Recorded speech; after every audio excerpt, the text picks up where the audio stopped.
There is a particular kind of human being that Nietzsche feared more than any other. Not the tyrant, not the fool, not even the nihilist. He feared the last man, the one who has given up on becoming anything greater, the one who settles, the one who seeks comfort over truth, safety over strength, belonging over excellence. And in his most savage observation, one that cuts through centuries of moral pretense, Nietzsche revealed something most people will never admit. The racist is the perfect embodiment of the last man, not because of what they believe, but because of what they are. Because racism is not an ideology of strength. It is a confession of weakness, a desperate clinging to the only thing that requires no effort, no achievement, no greatness. An accident of birth. Let me take you somewhere uncomfortable, somewhere most philosophical discussions avoid, because it forces us to confront not just the racist, but the psychology beneath all our illusions of superiority. Nietzsche understood something fundamental about human nature. He saw that people are terrified of their own mediocrity, terrified of standing alone without the crutch of the collective, terrified of measuring themselves by what they have actually accomplished rather than what group they were born into. And so they invent stories. Stories that tell them they matter without ever having to prove it. The racist tells himself the oldest and most pathetic of these stories. I am superior because of my blood, my skin, my tribe. Not because of what I have built, not because of what I have overcome, but because of what I inherited. This is the essence of the last man. Nietzsche described him in Thus Spoke Zarathustra as the one who blinks, who seeks warmth and comfort, who fears challenge and risk, who wants only to be left alone in his small pleasures and smaller ambitions. The last man does not create. He does not climb. He does not transform himself into something greater. Instead, he finds a herd and disappears into it. He finds a ready-made identity and wears it like armor against the terror of being nobody. And what easier identity is there than one given at birth? What requires less courage than hating someone because they look different? What demands less of the soul than pride in something you never earned? The racist lives in perpetual self-deception. He looks at himself and sees weakness, failure, emptiness. He looks at his life and finds nothing that would command respect. No great works, no noble achievements, no evidence of superiority. And this unbearable truth sends him searching for salvation. But instead of climbing, instead of becoming, instead of suffering through the painful process of self-overcoming, he takes the coward's path. He points to his skin, his heritage, his group, and declares himself superior by default. He offloads the burden of individual excellence onto the collective. He hides his insignificance behind the mythology of blood. This is not strength. This is the weakest move a human being can make. Nietzsche understood that true power comes from self-overcoming, from facing your limitations and transcending them, from embracing struggle, pain, and transformation. The Übermensch, the overman, creates his own values through the force of his will and the depth of his becoming. He does not inherit meaning. He forges it. He does not borrow superiority. He earns it through relentless self-discipline and the courage to stand alone. The racist, by contrast, does the opposite of everything Nietzsche admired. He clings to inherited meaning. He borrows superiority from a phantom collective. He avoids the pain of individual transformation by taking refuge in tribal identity. He is not the overman. He is the underman, the last man, the one who has given up before the journey even began. And here is where it gets darker, because the racist does not simply fail to achieve greatness. He actively resents those who do. This is what Nietzsche called ressentiment, a poisonous form of resentment born from impotence. The racist looks at those he claims to despise and sees something that terrifies him. He sees achievement where he has none. He sees strength where he feels weak. He sees people who have risen despite obstacles, who have built despite barriers, who have succeeded without the inherited advantages he clings to. And this enrages him, because it exposes the lie at the center of his existence. If they can achieve without the advantages of his group, then what excuse does he have for his own failure? If they can excel despite being from the inferior group, then what does that say about his membership in the superior one? So he invents new lies. He tells himself their success is stolen, illegitimate, a corruption of the natural order. He creates elaborate mythologies to explain away the evidence that contradicts his fantasy. He builds walls, laws, systems designed to handicap those whose very existence threatens his false sense of superiority. And he calls this strength. But it is the weakest thing imaginable. It is the last man clinging to his comfort, terrified of challenge, desperate to avoid the confrontation with his own mediocrity. True strength does not fear competition. True strength welcomes it. True strength tests itself against the best and becomes greater through the struggle. But the racist fears that test, because deep down, beneath all the bluster and hate, he knows he would fail it. Think about what racism actually is at its psychological core. It is the outsourcing of your value to an accident. It is the refusal to be measured by your actions. It is the desperate need to belong to something larger than yourself because you know that you, alone, are not enough. It is herd mentality in its purest form. The racist cannot stand alone.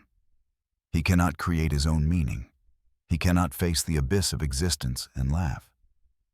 He needs the group to tell him who he is. He needs the mythology of racial superiority to give his life a purpose it would otherwise lack.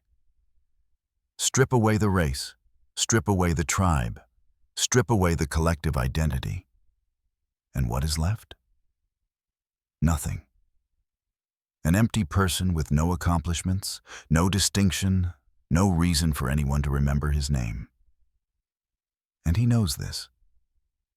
That knowledge haunts him every moment of his life. So he doubles down on the lie. He wraps himself in flags and symbols and historical myths. He points to the achievements of people who happen to share his skin color and claims them as his own. But they are not his own. He did not build those cathedrals. He did not write those symphonies. He did not discover those lands. He merely shares a superficial characteristic with those who did. And that sharing means nothing. Nietzsche would have looked at the racist with contempt. Not moral contempt, but existential contempt. The contempt reserved for those who choose smallness when greatness is possible. For those who choose comfort when challenge beckons. For those who choose the easy lie when the difficult truth is available. The racist is everything Nietzsche warned against.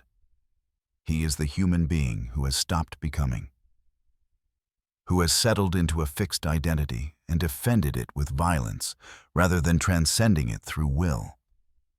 He represents the death of human potential, the end of striving, the last gasp of a type of human who can no longer imagine being more than what he already is.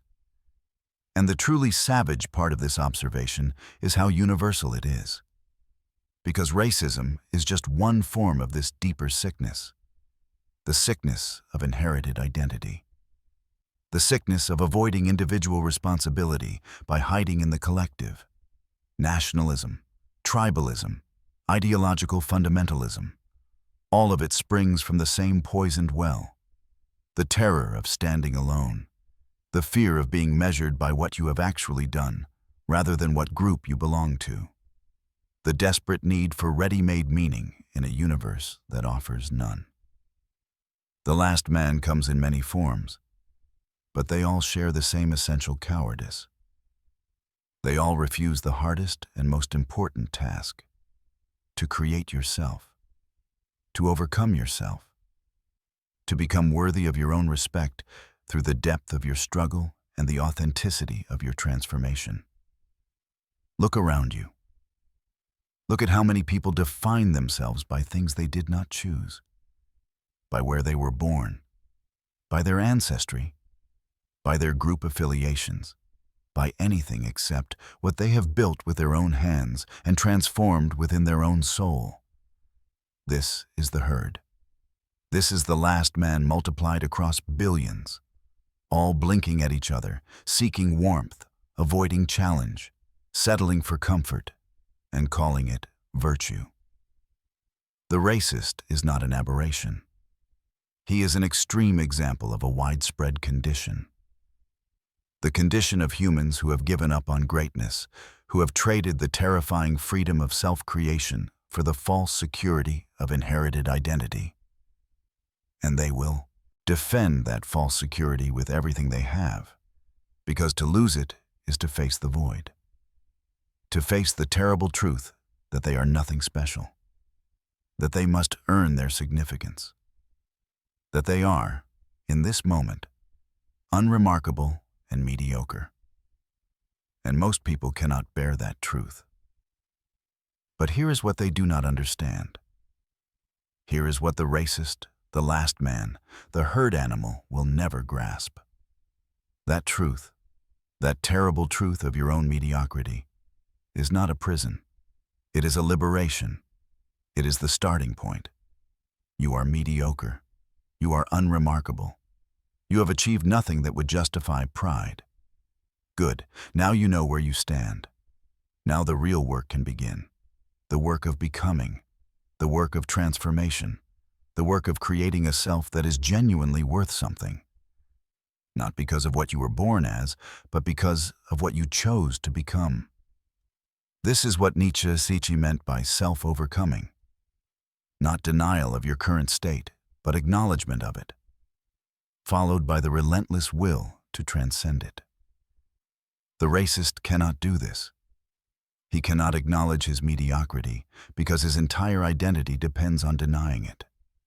He cannot begin the work of becoming because he has already declared himself superior by birth. He is trapped in his own lie, and that lie will keep him small forever. The path away from being the last man is brutal. It requires you to abandon every comforting fiction, every inherited identity, every group mythology. It requires you to stand naked before existence and admit that you are nothing special, that the universe does not care about you, that your life has no inherent meaning. And then, from that terrifying place, to build meaning anyway, to create value through your choices, to forge significance through your actions, to become someone worthy of respect not because of what you were given, but because of what you overcame. This is the opposite of racism. This is the opposite of all tribal thinking. This is the individual, alone, creating himself in defiance of meaninglessness. And most people will never do it. They will cling to their groups, their identities, their inherited mythologies, and they will die as last men. Comfortable, small, forgotten. But you do not have to be one of them. You can choose the harder path. You can face the truth that your skin color means nothing, your nationality means nothing, your ancestry means nothing. That only what you do, what you create, what you overcome, gives your life any weight at all. And that if you have done nothing, if you have created nothing, if you have overcome nothing, then you have no right to pride.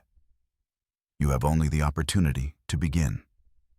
This is not a pleasant realization. It will strip you of every easy comfort. But it will also set you free. Free from the need to prove yourself superior to others. Free from the resentment that poisons the last man's heart. Free to measure yourself only against your own potential. To compete only with who you were yesterday. to build a life that is genuinely yours rather than a borrowed fantasy. The racist will never know this freedom. He is too invested in his lie, too dependent on his group identity, too terrified of the individual challenge. He will spend his life pointing at others, blaming them for his failures, hating them for their success, and constructing elaborate theories to explain why he deserves more than he has earned. And he will die bitter, small, and meaningless. Not because of his race, not because of his circumstances, but because he chose the path of the last man. He chose comfort over growth. He chose resentment over self-overcoming. He chose the easy lie of inherited superiority over the difficult truth of earned excellence. And that choice, more than any external force, sealed his fate. Nietzsche saw this clearly. He saw that the greatest threat to human potential was not suffering or challenge or even death. It was the choice to stop growing, the choice to settle into a fixed identity and defend it rather than transcending it, the choice to become the last man. And he saw that racism, in all its forms, was the perfect expression of that choice. Because what is racism but the ultimate surrender? The ultimate admission that you have nothing to offer as an individual, so you retreat into the collective? The ultimate confession that you cannot earn superiority through achievement, so you claim it through birth? The ultimate statement that you have given up on becoming anything greater, so you will cling to being part of something you imagine already is? This is why the racist is the last man. Not because of the content of his beliefs, but because of what those beliefs reveal about his soul. They reveal someone who has stopped fighting, someone who has chosen the easiest possible identity, someone who has outsourced his value to forces beyond his control, because taking responsibility for creating that value himself is too hard, too frightening, too real. They reveal someone who would rather live in a comforting delusion than face an uncomfortable truth. Someone who has traded his potential for belonging, his uniqueness for tribal security, his chance at greatness for the warm mediocrity of the herd. And the most savage part? Most people will never recognize themselves in this description. They will nod along, agreeing that yes, the racist is weak, the racist is the last man. But they will not see how they too cling to inherited identities, how they too avoid the work of self-creation, how they too hide in collectives and ideologies and group mythologies to escape the terror of individual responsibility. The racist is just the most obvious example of a disease that infects almost everyone. The disease of living through borrowed meaning, of defining yourself by things you did not choose and did not earn, of being rather than becoming. So what do you do with this knowledge? You face it. You look at every part of your identity and ask yourself, did I choose this or was it given to me? Did I earn this or did I inherit it? Does this make me greater or does it just make me comfortable? And if the answer is that it was given, inherited, and only offers comfort, then you let it go. You strip yourself down to what is real, to what you have actually accomplished, to who you have actually become through your choices and your struggles. And if what remains is small, if what remains is unremarkable, you do not run from that truth. You use it. You use it as fuel for the transformation that begins right now, in this moment, with the decision to become something more. This is what Nietzsche would say to you. Not that you are already great, not that you are already enough, but that you have the potential for greatness if you are willing to pay the price. And that price is the abandonment of every comfortable lie. Every group identity that tells you that you matter without having to prove it. Every inherited mythology that gives you value without demanding achievement. Every easy answer that saves you from the hard work of creating your own meaning. Let it all burn.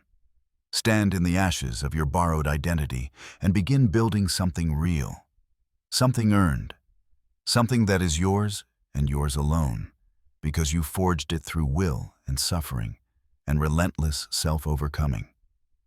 The racist cannot do this. He is too far gone, too invested in his fantasy, too weak to face the void and create meaning from nothing. But you can. If you have heard these words and felt something stir in you, some recognition of the truth beneath the comfort, some hunger for something more real than what you have been living, then you are not yet the last man. You still have time. You still have the capacity for transformation. The question is whether you will use it, whether you will choose the brutal path of becoming over the easy path of belonging, whether you will measure yourself by what you overcome rather than what you were born as. Because that is the choice, always, in every moment. Are you becoming, or are you settling? Are you creating yourself, or are you hiding in the herd? Are you earning your existence, or are you borrowing it from dead ancestors and imagined collectives? The racist has already made his choice. He chose settling. He chose the herd. He chose borrowed existence. He became the last man. And his life will be exactly what that choice deserves. Small, bitter, meaningless. A cautionary tale about what happens when you trade your potential for comfort. But your choice is still ahead of you, every day, every moment.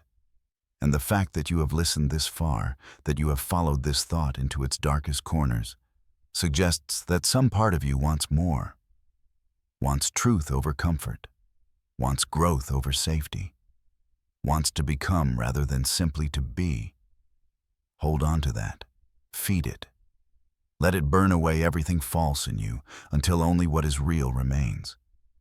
And from that real place, that honest acknowledgement of where you actually stand, begin the work that defines a life worth living. The work of self-overcoming. The work of becoming someone you can respect not because of what you were given, but because of what you chose to become. Nietzsche once wrote, "The individual has always had to struggle to keep from being overwhelmed by the tribe. If you try it, you will be lonely often, and sometimes frightened. But no price is too high to pay for the privilege of owning yourself." If this made you think deeply, make sure you like this video, share it, and subscribe for more.